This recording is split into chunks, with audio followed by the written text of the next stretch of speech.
అలా test ride చేసుకొని highway మీద ట్రైల్కి వెళ్తుంటే మామూలుగా ఉండదన్నమాట. ఈ వీడియో అయితే కనుక మీకు చాలా అంటే చాలా ఎక్సలెంట్ ఉన్నది. మంచి మంచి టెక్నిక్స్ చెప్పాను అనమాట. ఎక్కడ స్కిప్ చేయొద్దు, అసలు సూపర్ అంటే సూపర్ ఉంటుంది. హైవేలో ట్రైల్ అయితే కనుక అదిరిపోయింది అనమాట. వర్క్ చేసేటప్పుడు మన వాళ్ళు చాలా ఎక్సలెంట్గా చేశారు. ఓకేనా గైస్, మన ఛానల్ ఎవరైనా కొత్తగా చూసినది సబ్స్క్రైబ్ చేయండి. ఇంకా వీడియోలోకి వెళ్ళిపోదాం. హాయ్ గైస్, నేను మీ రఫీ. ఎలా ఉన్నారు? బాగున్నారా? నేను చాలా అంటే చాలా బాగున్నాను. ఈరోజు మనం చెప్పుకునే టాపిక్ వచ్చేసి గ్రాండ్ విటారా సన్ రూఫ్కి కంప్లైంట్ ఉంది. సో ఆ కంప్లైంట్ ఎలా మనం ఐడెంటిఫై చేసాం, ఎట్ ద సేమ్ టైం మనం ఎలా రిజాల్వ్ చేసాం కంప్లైంట్ వస్తే కనుక, అది ఈ టాపిక్లో చెప్పుకుంటున్నాం. చాలా అంటే చాలా ఇంట్రెస్టింగ్గా ఉంటుంది. కొత్త కొత్త డౌట్స్ కూడా మన ఛానల్లో క్లియర్ చేస్తాను. ఓకేనా గైస్, ఏమన్నా మిస్టేక్స్ ఏమైనా ఉన్నా సజెస్ట్ చేయండి కామెంట్ రూపంలో. వాటిని నెక్స్ట్ వీడియోలో మనం రాకుండా అడ్జస్ట్ చేద్దాం.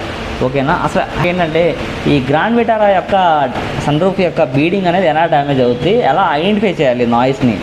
సో ఫస్ట్ ఆఫ్ ఆల్ ఏంటంటే, ఒక కస్టమర్ మన కంప్లైంట్ చెప్పారనమాట, డ్యామేజ్ అయిందని నేను చెప్పాను కదా. సో సన్ రూఫ్ అంటే సన్ రూఫ్ డ్యామేజ్ కాదు, చుట్టూతా ఉండే బీడింగ్ మ్యాక్సిమం ఏదో కంప్లైంట్ ఉంది. బీడింగ్ కానీ లేకపోతే ఫ్లోర్ పైన టాప్ అనేది ఏమైనా డ్యామేజ్ అయ్యని చెప్పి మనం ఫిజికల్గా అయితే చెక్ చేసుకున్నాము. బయట టాప్ అయితే కనుక చిన్న చిన్న డెంట్స్ అయితే ఉన్నాయి, బట్ డెంట్స్ అయితే కంప్లైంట్ కాదు, ఇంకా వేరే ఏదో ఉందని చెప్పి మాకు డౌట్ వచ్చింది. సరే అని చెప్పి కంపెనీ పర్సన్ కూడా పిలిపించాము, సార్ కూడా చెక్ చేశారు. సో యాజ్ పర్ మనం పారామీటర్సే వెళ్ళాము, ఎందుకంటే దట్ ఈస్ గ్రాండ్ విటారా అంటే మనకి మారుతిలో చాలా ప్రీమియం వెహికల్ కాబట్టి. సో ఏదైనా పైన మన కంపెనీ వాళ్ళకే ఎక్స్పెక్ట్ చేయకుండా మనం ఏది చేయడానికి లేదు. మన టాపిక్లో వచ్చేస్తే కనుక, మనం చిన్న పేపర్ అంత గ్యాప్ అనేది ఉన్నా కూడా అంత స్పీడ్లో మ్యాక్సిమం 140, 120 స్పీడ్లో వెళ్తున్నాం కాబట్టి, ఆ స్పీడ్లో ఎటువంటి చిన్న గ్యాప్ ఉన్నా కూడా మనకి ఏంటంటే కనుక ఎయిర్ నాయిస్ అనేది క్లియర్ కట్గా వినిపిస్తుంది, చాలా డిస్టర్బెన్స్ నాయిస్ అనేది వస్తుంది. దట్టు ఈ కంప్లైంట్ అంటే కస్టమర్ 2-3 టైమ్స్ చెప్పారు. Third time customer second vehicle కొన్నారనమాట ఈ కంప్లైంట్ గురించి. మ్యాక్సిమం ఆయన చెప్పడం కూడా అదే చెప్పారు. సో ఈ వెహికల్ మీరు 1 వీక్ అయినా పెట్టేసుకుని మన దగ్గర చెక్ చేయండి అని చెప్పారనమాట. సో మనం అయితే సన్ రూఫ్ డిస్మాండిల్ చేసేసాం. ఆ డిస్మాండిల్ వీడియోలు అసలు ప్లస్ మనకు ఏం చేసాం, బీడింగ్ మార్చామా లేదా, ఏ బీడింగ్ మార్చాము, అసలు ఏంటి ప్రాసెస్ అనేది నేను వీడియోలో మీకు ప్రాక్టికల్గా ఎక్స్ప్లెయిన్ చేస్తాను. మార్చిన తర్వాత కూడా మనం హైవేలో ట్రయల్ చూసాము. ఆ ట్రయల్లో కూడా పిన్ డ్రాప్ సైలెంట్గా ఉందన్నమాట. బీడింగ్ మార్చిన తర్వాత ఎలా మార్చాము, టెస్ట్ రైడ్ ఎలా చేసాము అనేది నేను వీడియోలో మీకు ఎక్స్ప్లెయిన్ చేస్తాను. ఓకేనా గైస్, మన ఛానల్ ఎవరైనా చూస్తుంటే కనుక కొత్తగా లైక్ చేయండి, తప్పకుండా మనకు చాలా సపోర్ట్ ఉంటుంది. షేర్ చేసి సబ్స్క్రైబ్ చేసుకోండి. ఓకేనా? Thank you so much. మనం ఇంకా గైస్ చూస్తున్నారు కదా, ఇదే గ్రాండ్ విటారా వెహికల్ అనమాట. ఈ వెహికల్కే మనకి సన్ రూఫ్ అనేది నాయిస్ వస్తుందని కస్టమర్ చెప్పారు. ఈ సన్ రూఫ్కి ఏంటంటే చూడండి, పైన మీకు వచ్చేసి దీంట్లో కొన్ని పార్ట్స్ ఉంటాయి. ఈ అసెంబ్లీలో వచ్చేసి డ్రైవ్ కేబుల్ అని, దాని తర్వాత డ్రైవ్ రైల్ పైవెట్ అని, డిఫ్లెక్టర్, సన్షేడ్ కవరు, గేర్ మోటార్, ఇవన్నీ స్పేర్ పార్ట్స్ అన్నమాట, సంబంధించినవి స్పేర్ పార్ట్స్. ఏదైతే మన సన్ రూఫ్ అసెంబ్లీ ఉందో, అంటే ఇక్కడ పైవెట్ అంటే ఏంటంటే ఒక దగ్గర నుంచి ఇంకో దగ్గర తీసుకెళ్ళాలని పైవెట్ అంటారు. డిఫ్లెక్టర్ అంటే ఏంటంటే, ఇప్పుడు మనం ఏమైనా అడ్డు పెట్టేసాం అనుకోండి, డిఫ్లెక్ట్ చేసి వెనక్కి వెళ్ళిపోద్ది. అదే మనకి ఏంటంటే ఆటో మోడ్ అనమాట. ఆటోలో మనకి పెట్టినప్పుడు ఏంటంటే రిఫ్లెక్ట్ అయిపోద్ది వెనక్కి, దాన్ని.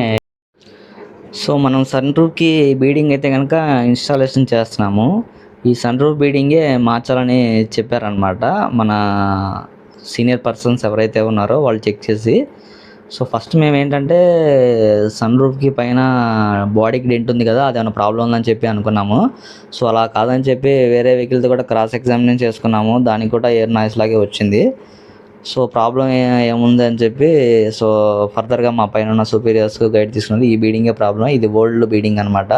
సో ఆ పాత బీడింగ్ అనేది పక్కన పెట్టేశారు. ఇప్పుడు కొత్త బీడింగ్ ఏదైతే ఉందో, ఆ సన్ రూఫ్ స్లైడింగ్ డోర్ ఏదైతే ఉందో దానికి ఇన్స్టాలేషన్ చేస్తున్నారు. అది ఇన్స్టాలేషన్ చేసిన తర్వాత వెహికల్ అనేది ఫిట్ చేస్తారనమాట. సో అది చాలా జాగ్రత్తగా కూర్చోబెట్టాలి, ఎందుకంటే ఏదైతే దానికి 4 సైడ్స్ బీడింగ్ ఏదైతే ఉందో కరెక్ట్గా ఆ లాక్ పొజిషన్లో, అంటే లాక్ ఇన్ ద సెన్స్ మనకి ఏంటంటే ఆ బీడింగ్ కూర్చోవాల్సిన దాంట్లో పర్ఫెక్ట్గా కూర్చోవాలి. ఎటువంటి చిన్న గ్యాప్ ఉన్నా ఏమవుద్దంటే ఎయిర్ పాసెస్ అన్ని లోపలికి ఎంటర్ అయిపోయి రన్నింగ్లో చాలా డిస్టర్బెన్స్ నాయిస్ వచ్చేస్తుంది అనమాట. ఆ డ్రైవ్ చేయలేం ఆ వెహికల్స్ అలా నాయిస్లో అనమాట. ఎలా ఉంటుందంటే, మనం ఫ్లైట్లో వెళ్తుంటే చిన్న హోల్ పడితే ఎంత బీభత్సమైన సౌండ్ వస్తుందో అలా ఉంటుంది అనమాట. దగ్గర మనకి, ఎందుకంటే హైవేలో వెళ్తున్నప్పుడు ఎవరైనా 120 నుంచి 140 కిలోమీటర్ స్పీడ్కే వెళ్తారనమాట. సో ఆల్రెడీ ఈ ఏదైతే ఉందో అది ఇన్స్టాలేషన్ చేశారు సన్ రూఫ్. ఆల్రెడీ మన టెక్నీషియన్ బిగిస్తున్నారనమాట. పైన నాగరాజు గారు ఏం చేస్తున్నారంటే చిన్న గ్యాప్ కూడా ఉందా లేదా, అంటే పేపర్ అంత గ్యాప్ కూడా ఉన్నా ఏంటంటే మనకేంటంటే ఎయిర్ నాయిస్ అనేది ఎంటర్ అయిపోద్ది. ప్రాక్టికల్గా ఏంటంటే ఆ గ్యాప్ ఉందా లేదా అనేది ఆయన చెక్ చేస్తున్నారు అనమాట.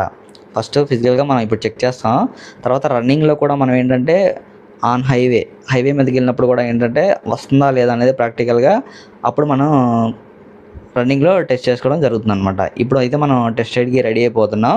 సో ఇప్పుడు ఏంటంటే నేను హైవేలో సౌండ్ వస్తుందా లేదా అనేది మీకు ఆన్ రోడ్ ఎలా ఉందో కూడా అది నేను ఎక్స్ప్లెయిన్ చేస్తాను డీటెయిల్గా. ఓకేనా గాయస్? మన వీడియో కనుక ఎవరైనా ఫస్ట్ టైం చూస్తుంటే లైక్ చేసుకోండి, మన ఛానల్ని కూడా సబ్స్క్రైబ్ చేసుకోండి, మనకు చాలా సపోర్ట్గా ఉంటుంది. ఇప్పుడు ట్రయల్ చూసేద్దాం.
ఇది గైస్ మన జర్నీ అయితే కనుక ఇలా మన కొలీగ్స్తో ట్రైల్కి వచ్చాము. సౌండ్ అయితే ఏం రావట్లా, మ్యాక్సిమం 150 140 ఇలా చూసాము మనం అయితే ట్రైల్ కనుక. ఇంకా ఆల్రెడీ వర్క్షాప్కి రీచ్ అయిపోతున్నాం ఆల్రెడీ. ఇంకా వర్క్షాప్కి వచ్చిన తర్వాత ఒకసారి ఫైనల్ ఇన్స్పెక్షన్ చేసుకొని బండి అనేది డెలివరీ కస్టమర్కి ఇచ్చేస్తాం కనుక. సో ఇలాంటి చాలా వీడియోలు మన ఛానల్లో ఇంకా ముందు చాలా అప్డేట్ చేస్తాను గైస్. మనకి చాలా సపోర్ట్ కావాలి మీదైతే కనుక. సో తప్పకుండా ఒక లైక్ చేసి అందరికీ షేర్ చేయండి. ఎవరైనా కొత్తగా చూస్తుంటే కనుక మన ఛానల్ని సబ్స్క్రైబ్ చేసుకోండి. ఓకేనా గైస్? ఇంతటితో ఇంకా ఉంటాను. ఓకేనా? Thank you so much. Bye.